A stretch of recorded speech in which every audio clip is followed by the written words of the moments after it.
At ang tema po ng ating aralin ngayon ay The coming of Christ is a comforting hope.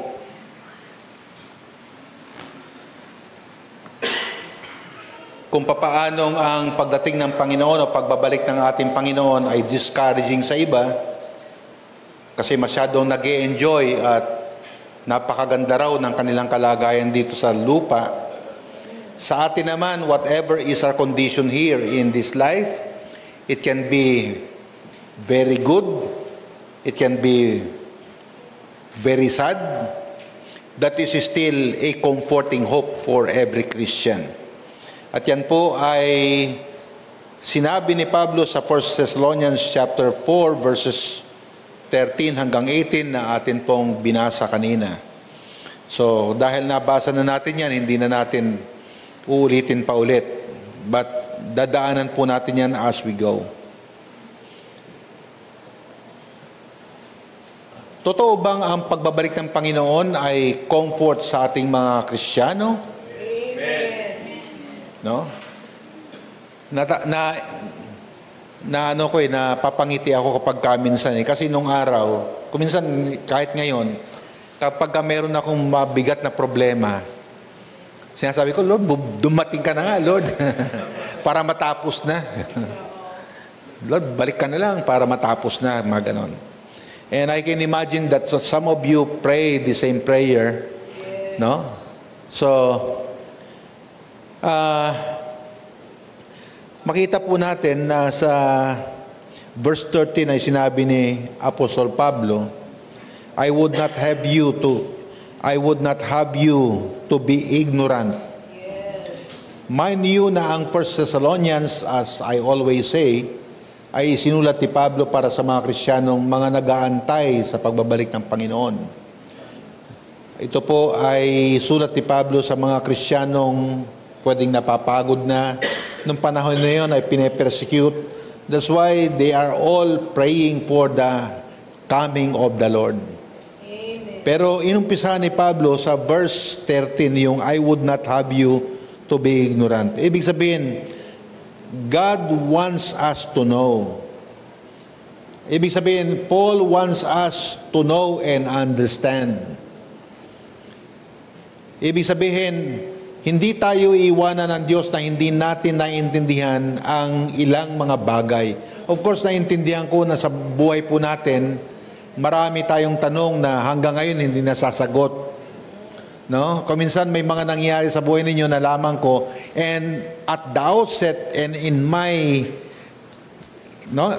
as I ask myself, I never ask it from anybody, but I ask myself, Lord, bakit inalaw mo na mangyari ito sa mag-asawang ganito o sa kapatid na ganito? Do you have the same experience? No, ganun talaga eh. Siguro meron din kayong experience na magtatanong kayo, bakit Lord nangyari yan kay pastor, di ba? Ganun yan eh.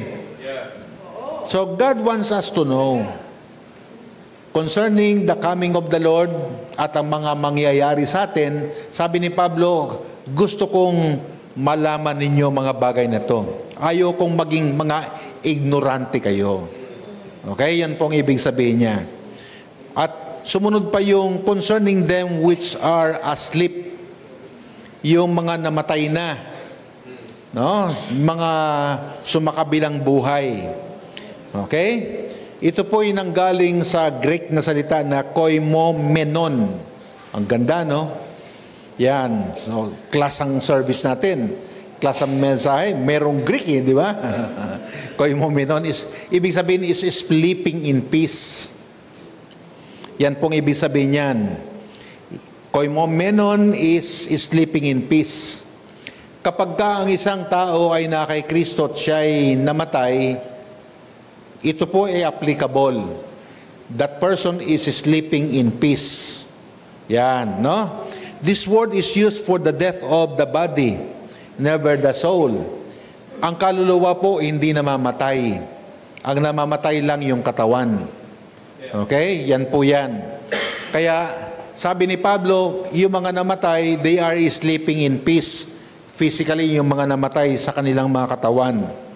No? habang marami ang nagluluksa, marami ang nalulungkot, pero kapag inunawa natin ang sinasabi ng Biblia concerning the death of a Christian physically, there's no reason to be sad and to even mourn. Amen?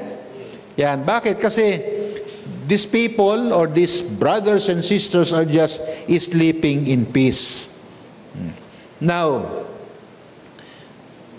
ito po ay pagkamatay ng katawan and never the soul. The very nature of the word prevents the use of the term soul sleep. Kaya hindi po tayo naniniwala dun sa soul sleep. Meron mga naniniwala pero we don't. Kasi hindi po natutulog ang kaluluwa. Ang natutulog lang ayon sa banal na kasulatan ay yung ating katawan. Kapag tayo po ay nasa Panginoong Hesukristo. The very nature, sabi po nga sa inyo, of the word is, it prevents the term soul sleep. Si Vernon McGee, isa po tong writer at mahusay na tagapagturo ng salita ng Panginoon, ang sabi niya, the death of the believer's body is called sleep. Yan, yung kamatayan ng katawan, ang sabi ni McGee o Vernon McGee ay pagtulog lamang. Okay? Bakit? Sabi po niya itong mga dahilan. Because a sleeping body is a dead body. Yan. No? So, a sleeping body and a dead body are similar. Yung natutulog at namatay, sabi niya, pareho lang yan. Walang pagkakaiba. Okay? The sleeper does not cease to exist. The difference is that the dead person does not cease to exist. Yung natutulog at yung namatay, parehong umiiral pa rin sila.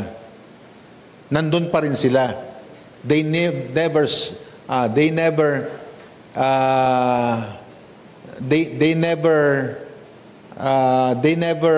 end in existing. Ano ba sa word na Tagalog yung exist? Umiiral, di ba? Nandito pa rin, nabubuhay pa rin. Tulog lang, pero nandyan pa rin sila. Yan ang ibig sabihin yan. Sleep is temporary. Death is also temporary. Yan. Kaya pagka Kristyano, yung namatay, lagi nating pagka nagsesend tayo ng pakikiramay, lagi tayo nagsasabi, marami sa atin nagsasabi na, see you in the morning. No? Nag-express ang isang Kristyano sa isang kaibigan o mahal sa buhay o mahalaga sa ating buhay na sumakabilang buhay na see you later on. No? Bakit ganon? Kasi temporary lang ang pagtulog, ganon din ang kamatayan. Naintindihan natin mga kapatid, no? Temporary lang talaga yan. Sleep has its waking. Kung ang natutulog ay nagigising, ang namatay na natutulog ay nagre-resurrect din. Di ba sabi ng Pablo na tayo ay magkakaroon ng resurrection? Ang resurrection at paggising ay pareho sa banal na kasulatan. Naintindihan natin mga kapatid, ano? Kaya ang pagbabalik ng Panginoon ay pag-asa sa atin. No, this is hope for every Christian. Now, the word comes from the Greek kaimai, which means to lie down. Kung ang isang tao ay higa, yan ang ibig sabihin no? Sa wikang Tagalog, yung lie down is hihiga. Okay? Now, only a body can lie down. Certainly not a soul. No, tama mga kapatid? No, katawan lamang ang pwedeng humiga, hindi ang kaluluwa. No, ang kaluluwa ay hindi humihiga. By the same token, only the body is spoken of in resurrection. Bakit gigising o kaya magre-resurrect ang katawan? Kasi natulog siya or humiga siya. Kasi ang paggising ay tatayo siya, magre-resurrect siya. Okay? The word for resurrection in Greek is anastasis, which means to stand up. Yan po ang ibig sabihin ng resurrection, is stand up. Okay? Or anastasis sa Greek. Now, a soul can neither lie down nor stand up. No? Ibig sabihin, ang kaluluwa ay hindi po pwedeng humiga o kaya tumayo. Now, pangatlo, God created man. And we know that we are created in His image. Out of the dust of the earth, and breath unto Him that breathed, soul or spirit of life. The man became a living soul, according to Genesis chapter 2 verse 7. Basahin natin yan. Sabi rito, and the Lord God formed man of the dust of the ground, and breathed into his nostrils the breath of life, and man became a living soul. Yan, hiningahan ng buhay ang tao na kanyang nilalang according to His own image, at nung tayo hiningahan ng buhay, tayo'y naging buhay na kaluluwa. Sa Tagalog, no? Living soul. When man sinned, ito po ay malungkot na nung tayo nagkasala, God pronounced judgment. Tayo po ay hiningahan ng buhay, at nung tayo hiningihan ng buhay ng Diyos, tayo'y naging buhay na kaluluwa. Ngunit nung tayo ay nagkasala, i-pronounce o sinabi ng Diyos yung kanyang hatol sa atin. Kaya dito sa Genesis chapter 3 verse 19 sabi, in the sweat of thy face shalt thou eat bread, till thou return unto the ground. For out of it was thou taken, for dust thou art, and unto dust shalt thou return. Kaya ang paghahanap buhay ay naging kakambal na ng buhay ng tao. Na when we were created, it was not, no, we were not created or we were not designed for work. Oh, no? Hindi po. Oh, tanongin niyo si Doc. Ang hirap magtrabaho, Doc, ano? Oh. No, kahit doktor ka, kahit abogado ka, mahirap. Ang doktor, oh, ang dami kong kakilalang mga doktor napupuyat sila. Biglang tinatawagan na kinakailangan siyang pumunta kasi merong emergency. Ang hirap. Ang lawyer naman, alam niyo yung mga pleadings niyan? Nakikita ko yung mga pleadings na sinusulat ng kuya ko. 24 pages. Meron pang 50 pages. No? Nang dahil dyan, mga kapatid. Ang hirap. Kala nyo ba, yung maging karpentero lang ang mahirap? Lahat mahirap. Yan ay stated sa Genesis 3:19. Tama, mga kapatid? Walang madali. No. Kahit yung kay Bill Gates, mahirap yun. No, hindi ninyo alam ang hours na kinakailangan niyang gising para tapusin ang mga project. Okay? A body returns to the dust. Yung katawan ay bumabalik sa alabok, but the spirit returns to God who gave it. Yan, kasi ang Diyos ang nagbigay ng espiritu Ang Diyos ang nagbigay ng kaluluwa. Yan.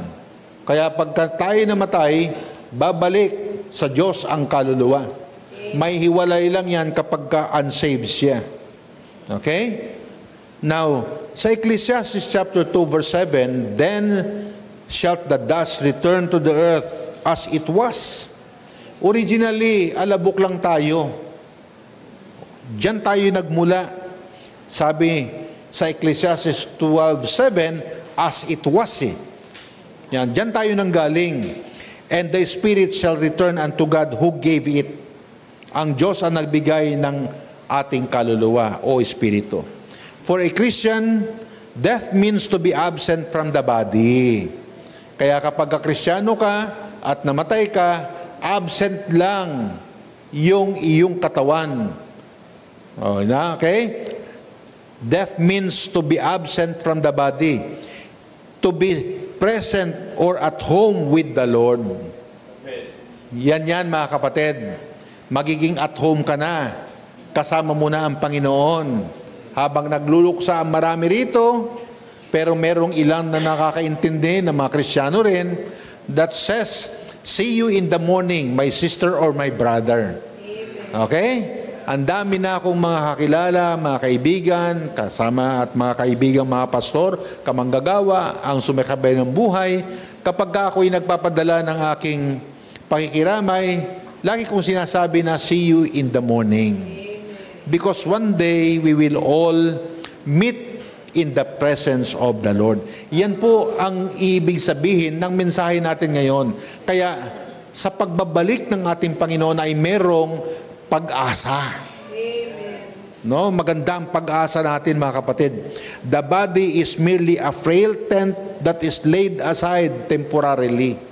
Kaya ang katawan natin, kahit malakas yan, pero at the outset, may mga problema ang katawan natin. No? Kahit na yung mga pagsasabing siya is perfectly healthy, meron talagang problema yan. Because this body is at some point frail. No, this body gets old.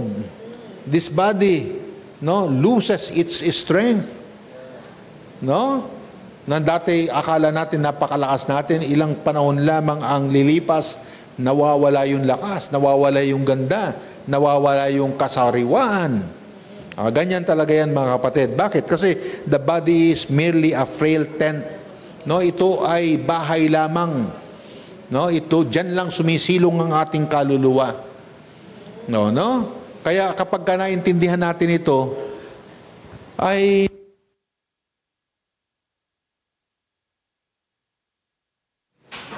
nakapanghihinayang na nakikita natin ang ilang mga Kristiyano na masyadong nakasubsob at masyadong nakafocus sa buhay dito sa lupa na hindi naman talaga magtatagal. No, hindi ko nga maintindihan na ang mga bagay na alam naman niyang iiwanan niya ay sobrang oras ang ibinibigay. No, masyado niyang pinag-aaralan. At wala siyang panahon upang pag-aralan or tingnan ang susunod pagkatapos na buhay na ito. Yan mga kapatid, no? So, sana tayong mga Kristiyano, tayo na mga nakakilala sa ating Panginoon, ay huwag tumulad sa mga taong ang focus ay puro dito sa lupa na pang temporal lang, hindi pang matagalan. No? Meron pong buhay na walang hanggan. Merong buhay, merong existence after this life. Amen. Okay? At ito po ay pinatutuhanan ng ating Panginoon sapagkat siya ay isang tao nang galing sa lupa, sa langit. No? Sa langit, Diyos siya. Nung siya ay pumarito sa lupa, siya ay Diyos na nagkatawang tao. Okay? May nagtanong bakit nagkatawang tao sa Jesus? Una, para pwede siyang patayin. Kasi kinakailangan niya mamatay upang maging sakripisyo sa atin. Pangalawa, siya'y naging patutuo natin. Kaya 100% na tao siya na nagsalita sa atin. Okay? At ipinakilala niya ang kanyang ama at sinabi niya sa atin ang existence doon sa langit na walang hanggan.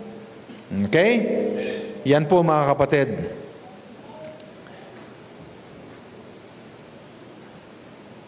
The body is merely a frail, sabi ko nga po sa inyo, tent that is laid aside temporarily. Kaya kapag ang ating katawan na siyang silungan ng ating kaluluwa ay namatay, yan ay matutulog lamang. Pwedeng mabubulok yan, which usually happens, di ba? Pero sa Bible, tulog ka lang. Kasi isang araw, ikaw ay mabubuhay na maguli. Okay? Yan po mga kapatid. Sa 1 Corinthians chapter 15, verses 51 to 54, ang sabi ni Pablo, "Behold, I shew you a mystery." Ang sabi ng Panginoon ni Pablo kanina sa verse 13, sa umpisang-umpisa, "I don't want you to be left ignorant." Tama mga kapatid? Ayokong maging ignorante kayo. Dito naman sa verse 51 ng chapter 15 ng 1 Corinthians, "Behold, I shew you a mystery. We shall not all sleep, but we shall all be changed. In a moment, in the twinkling of an eye, at the last trump, for the trumpet shall sound, and the dead shall raise incorruptible, and we shall be changed. For this corruptible must be put on incorruption, and this mortal must put on immortality. So, when this corruptible shall put on incorruption, and this mortal shall have put on immortality, then shall be brought to pass the saying that is written, death is swallowed up in victory." Yan, totoo yan mga kapatid. Na isang araw itong corruptible. Ang corruptible naluluma, kumukupas, tumatanda. Naintindihan niyo mga kapatid? Shall be changed, sabi ng ni Pablo, mababago. Na kung saan yung corruptible, yung mortal, di ba yung corruptible magiging incorruptible, ang sabi niya, yung mortal magiging immortal. Isa sa mga paborito kong panoorin ay yung Immortal sa mga palabas di ba? Ang ganda kasi wala siyang kamatayan Di ba? Lagi siya malakas, kahit anong gawin sa kanya, hindi siya nasasaktan, hindi siya nasusugatan. Ganon ang itsura ng isang immortal. Tanyo mga kapatid? No, dati pangarap lang natin isang araw magiging totoo sa atin. Magiging immortal tayo. No, meron ako napanood yung Guard 1 at saka Guard 2. No, old guard at saka old guard 2, 1 and 2 yun Yan ay kasaysayan ng mga immortal. Di ba? So, ang ganda mga kapatid, na isang araw sabi ko, magiging katulad ako nito. Ano kayang magandang uniforme ko? Siguro magandang uniforme, yung parang Captain America. Di ba? Mga kapatid, one day, ang sabi ni Pablo dito sa Philippians 1:23, listen to this. Sabi ni Pablo sa Philippians 1:23, "For I am in strait between two, having a desire to depart and to be with Christ, which is far better." When Paul was in the brink of death, malapit na, talagang kitang-kita na niya yung kanyang kamatayan. Hindi niya malaman kung ready na siya kasi gusto pa niya mabuhay, pero gusto rin niya mamatay. No difference Ang dahilan lang kung bakit gusto niya mag-stay dito sa lupa is because of his service unto the Lord. Yung mga gagawin pa niya, yung magiging epekto, yung makikinabang ng mga gagawin niya para sa Panginoon. That's why he still wants to live in this world. But despite of that, he still wants to, at the same time, he wants to die. Because he knows that when he dies, he will be with the Lord. Sabi pa niya is far better. No, mas maganda. Yun ang sabi ni Pablo. At sinabi niya dito sa 1 Thessalonians chapter 5 verse 23 at chapter 4 pa lang tayo ng 1 Thessalonians ngayon. Pero itong verse 23 ng chapter 5, sabi dito, "And the very God of peace sanctify you wholly. And I pray, God, your Holy Spirit and soul and body be preserved blameless unto the coming of our Lord Jesus Christ."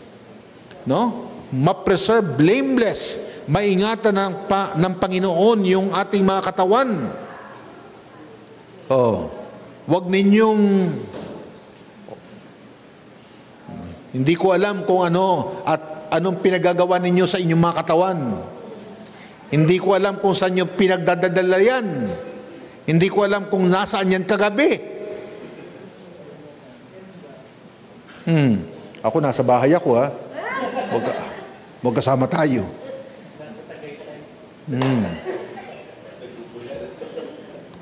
Sabi ni Pablo, ingatan ng Panginoon nawa yung katawan na yan.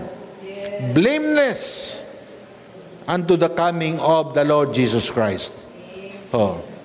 Kung minsan akala natin kung save na tayo, wala nang halaga yung katawan natin. Hindi po. Sabi ni Pablo, pakabanalin mo, linisin mo yung katawan na yan. Unto the coming of the Lord Jesus Christ. Kasi sa pagbalik ng ating Panginoon, bubuhayin yung katawan na yan kung sakaling nauna yung iyong kamatayan before the coming of the Lord. Kasi dalawang klase yan. Merong namatay before Christ comes, meron namang mga buhay na dadatnan ng ating Panginoon. Sana kasama ako doon sa buhay. Madadatnan ako ng pagdating ng ating Panginoon. Hindi masamang pangarap yan. Hindi masamang ambisyon yan. Hindi nga lang ako sigurado kasi wala yan sa disposal ko. Pero hindi masama. Nakaka-encourage, di ba? Na itutuloy. Mag-iingat ako sa aking mga pagkain, mag-iingat ako sa aking katawan kasi gusto kong tumagal para pagbalik ng Panginoon, buhay pa ako. Di ba? Now, early Christians called the burying place for bodies a cemetery. Cemetery, derived from the Greek koimeterion.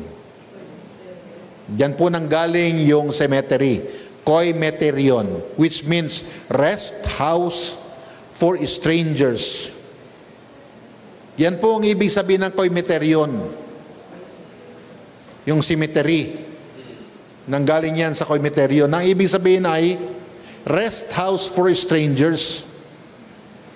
Kaya yung cemetery na yan, nakadesign talaga yan para sa mga Kristiyano. Pero meron ding mga unsaved na inililibing, di ba? Pero mismong paggamit ng salita, mga kapatid,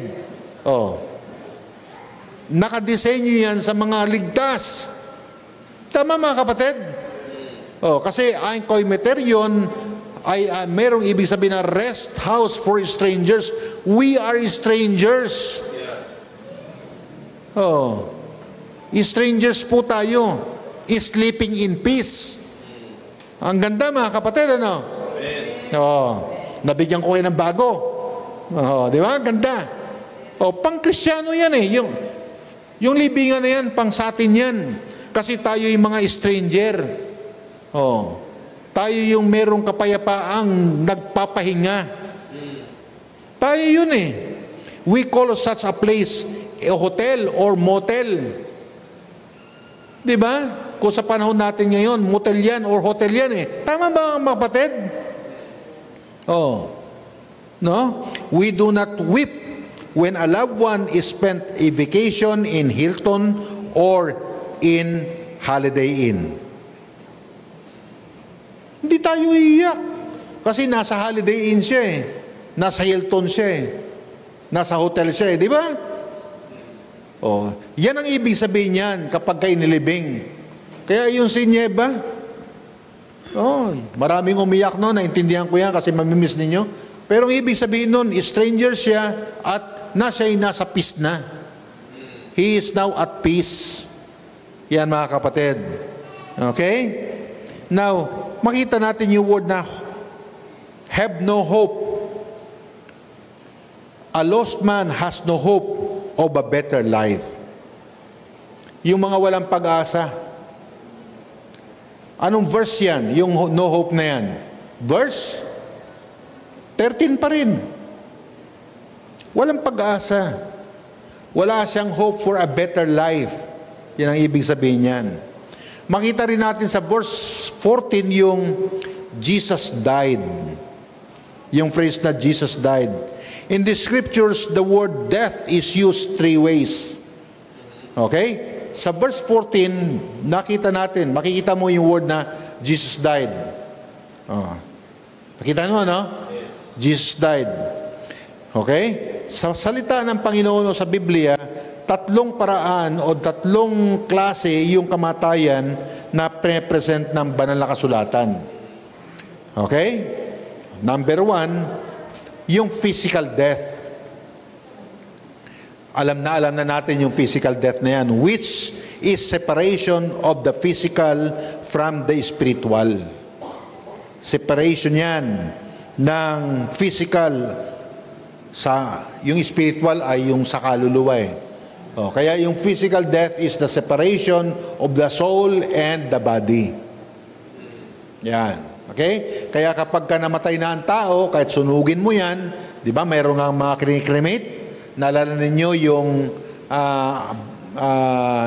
yung bilin daw ni President Duterte, pagka namatay siya, i-cremate daw siya. Yun. Pagka namatay ang tao, naghihiwalay ang kanyang katawan at kaluluwa. Kaya nawawala yung pakiramdam.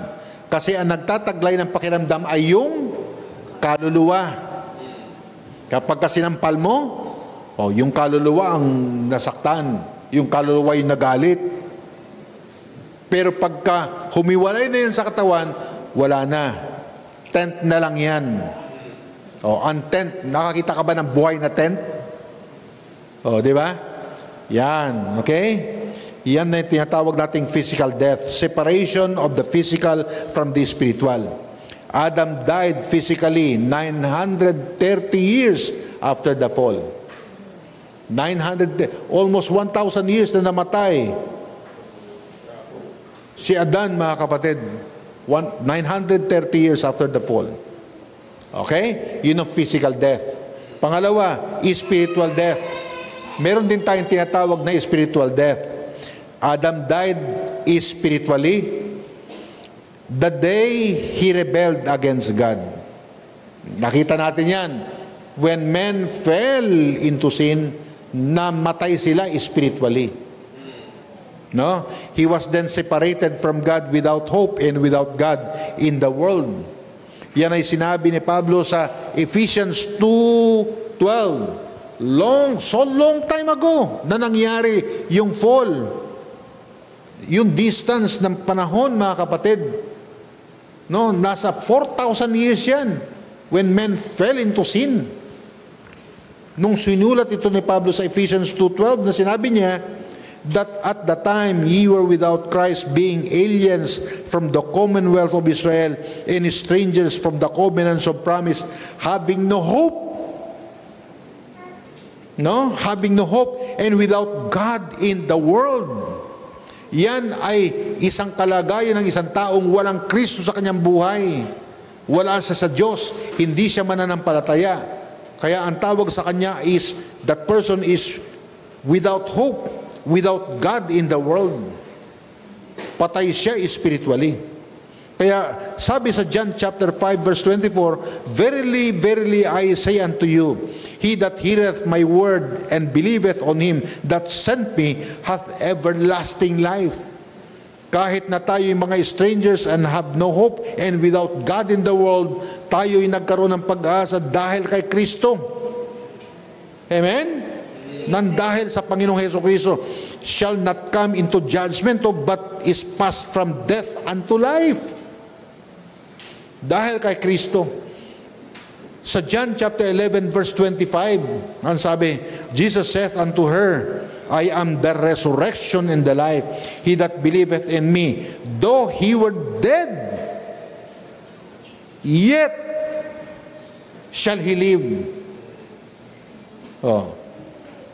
Ang isang tao, bagamat siya'y namatay na, buhay pa rin siya kapag ka siya'y na kay Kristo. Yan ang ibig sabihin kung bakit meron tayong cemetery. Kasi yung word na cemetery, galing yan sa term na pahingahan ng mga strangers. Yung mga may hope. Oh, pero nasa mundo kasi tayo, pati mga unsaved nilalagay dyan, akala nila magre-rest na yung nilagay nila dyan. Mali. No, hindi. Kaya lagi lahat ng mga libingan nilagyan ng RIP, di ba? Rest in peace. No. Ang libingan, mga kapatid, ay rest in peace lang sa mga nakay Kristo. We are the only people that can rest after death. Romans chapter 8 verse 6, for to be carnally minded is death, but to be spiritually minded is life and peace. Kaya naniniwala tayo sa spirituality. Ang mga anak ng Diyos naniniwala sa spirituality. Hindi ko mo tayo yung mga Kristiyano na magwawala na tayo sa mundo. Hindi. Kasi spiritually minded is peace and life. Ephesians chapter 2 verse 1, and you hath he made alive who were dead in trespasses and sins. Tayo po ay binuhay. At ang pangatlo, ang unang kamatayan is the separation of the body and the soul or spirit. At ang pangalawa ay yung spiritual death, yung pagkahulog sa kasalanan. Right after the fall of man into sin, God pronounced judgment right away. Tama, mga kapatid? Okay? At ang pangatlo is eternal death, separation from death. Ito, mga kapatid, ang pinakamabigat. Yung mamatay ang tao spiritually. Second death, ang tawag dyan. Lahat ng taong isinilang ng kanyang nanay ay patay spiritually. Ang buong mundo na to ay patay spiritually. Yan po, mga kapatid, itong pinakamabigat na problema ng tao ngayon, na sa kabila ng na-discover at napakaganda at pagtaas ng ating teknolohiya, still man is dead spiritually. Kaya sa Revelation chapter 20 verse 14, ito po ang sabi, and death and hell were cast into the lake of fire. This is the second death. Yan, mga kapatid. No? Yan ang problema. Yung word na sleep in Jesus is falling asleep in Jesus' physical death po yan. Ngayon, sa verse 14, will God bring with Him? God will bring Him. Yung phrase na yan. All those who have gone to the glory with Christ, bring back with Him to receive the glorified bodies, when those who are still alive will be changed, and all believers shall meet in the air with Christ. Yung mga namatay na, kasama ni Kristo yun pagbabalik niya. At yung mga buhay naman, imimit siya. Kaya yung mga hindi namatay, imimit siya. Yung mga namatay naman, kasama niya, magmimit. Yung mga namatay at buhay, magmimit sila, and all of them shall be changed. Yan, mga kapatid. Ang tawag doon, glorification. Yan. Ngayon, hindi tayo po pwedeng umasa sa perfection ng sino man. Kasi hindi pa tayo glorified. We are still in this body. We are still in this sinning flesh. No? Kaya nagkakasala pa rin tayo. But there will be time. Malapit na, mga kapatid. Amen? Yan. Now, sa 1 Corinthians chapter 15, verses 51 and 52, ang sabi ni Pablo, behold, I show you a mystery. Ulitin na naman natin. We shall all sleep, but we shall all be changed. Tayo'y babaguhin. Kaya yung mga ayaw ninyo ng mga itsura ninyo, babaguhin din yan. Magantay na lang kayo, huwag na kayo magpap-opera, baka magkamali pa. Magastos yan. In a moment, in the twinkling of an eye. Yung moment na yan, twinkling of an eye, yung pagkurap ng mata mo, ganun kabilis yun. At the last trump of the trumpet shall sound, and the dead shall be raised incorruptible, and we shall be changed. O, ganun kabilis yun. Bigla kang magbabago. O, sa taon nyo yan. Sa verse 16, ng text natin, shout, voice trump. Hindi si Trump yan, ha? Oh. Okay? All refer to the manner and tone. Yung paraan at saka tono, may tono pa. Oh. May tono pa, mga kapatid, yung sigaw ng trompeta. The voice of Christ at His coming. Mayroon pang tono, yung sigaw, no, ni Kristo. Actually, hindi si Kristo yan, mga anghel yan. Oh. Sisigaw, may tono. Mga kapatid, amen? Oh, Revelation chapter 1 verse 10, I was in the Spirit, sabi ni John.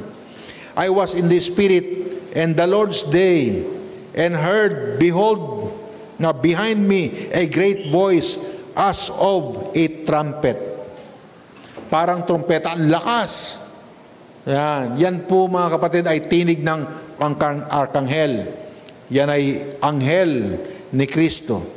Sa verse 17, makikita naman natin yung word na caught up. O, caught up means grasp hastily. O, kapag may nahulog, anong gagawin mo? Dadamputin mo, di ba? O, yan. Kapag masyadong mahalaga yan, bibilisan mo ang pagka mahalaga, caught up hastily, snatched up, raptured, and transported. Yan ang ibig sabihin ng word na caught up. Rapture. Yan. Tapos sa verse 18, makikita natin yung word na comfort one another. Comfort one another. Kaya, ang muling pagbabalik ng Panginoon ay comfort sa ating mga anak ng Diyos.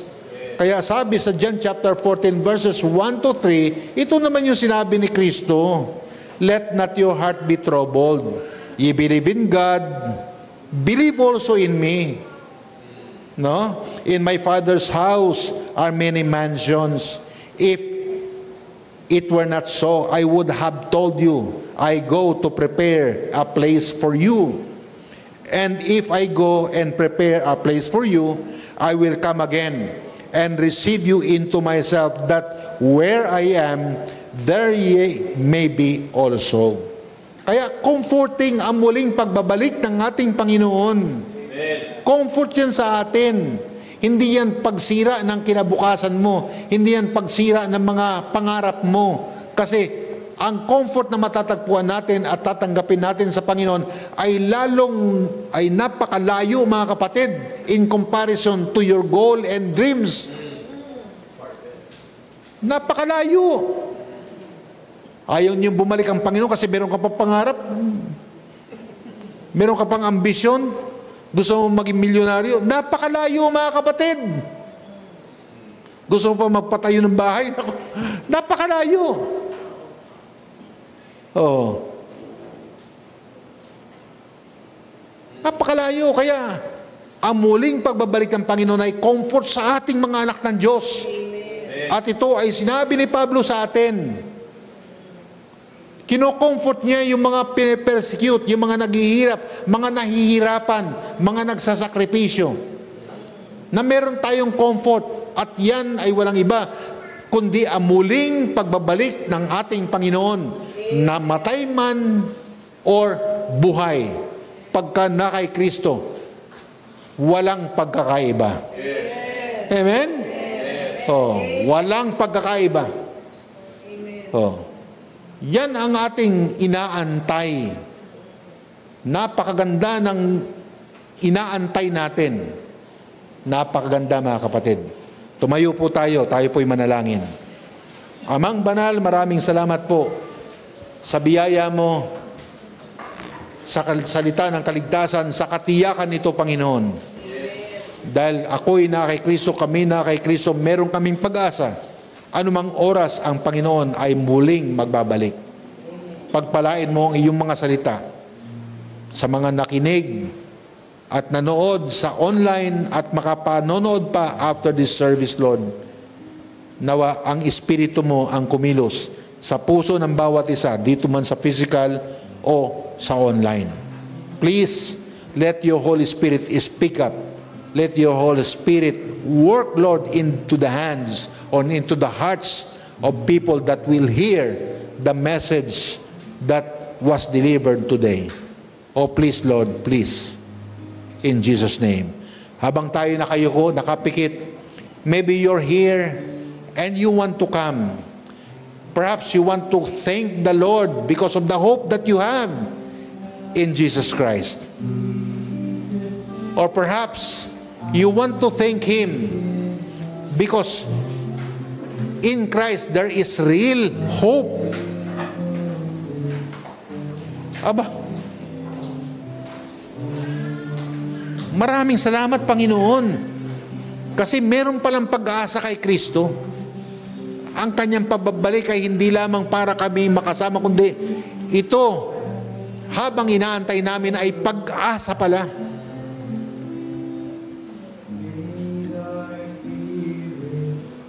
Kung meron bang narito sa kaligtaan natin ang hindi pa ligtas, marahil hindi ka pa naliligtas, hindi mo pa tinatanggap si Kristo. Sa oras na to, pwede kang maligtas. Pwede mong tanggapin si Kristo bilang Panginoon mo at sariling tagapagligtas. Kung meron man, pwede bang pakitaas ang iyong kamay, ikaw ay aking ipananalangin. Meron ba?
Father, thank you so much, Lord, for this morning. Thank you so much, Lord, for the comforting message that was delivered today. May you bless every heart here and for those that are online. Maraming salamat. Sa pangalan ni Jesus, ito'y aming sinasamot dinadalangin. And all God's people say, Amen. Amen and amen.